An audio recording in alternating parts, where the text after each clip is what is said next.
తిరుమల శ్రీవారి ఆలయంలో వైకుంఠ ద్వార దర్శనాలు నేటితో ముగియనున్నాయి. వైకుంఠ ఏకాదశిని పురస్కరించుకుని నెల 10న ప్రారంభమైన వైకుంఠ ద్వార దర్శనాలు ఇవాళ రాత్రి ఏకాంత సేవతో శాస్త్రోక్తంగా ముగుస్తాయి.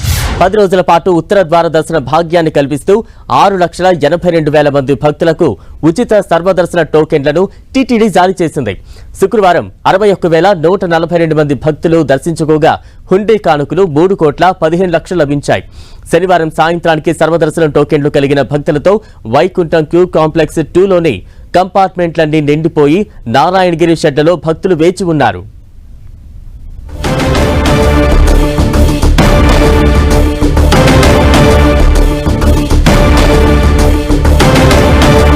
పది రోజుల పాటు శ్రీవారి దర్శించుకున్నారు 6.82 లక్షల మంది భక్తులు. దానికి సంబంధించిన అప్డేట్స్ మనం చూస్తున్నాం. అయితే చివరి రోజు శ్రీవారి దర్శనానికి భారీ ఎత్తున భక్తులు వేచి ఉన్నారు. వైకుంఠ ద్వార దర్శనాలు 10 రోజుల పాటు కొనసాగాయి. చివరి రోజు కావడంతో భక్తులు పెద్ద ఎత్తున తరలి వచ్చినట్టు తెలుస్తోంది.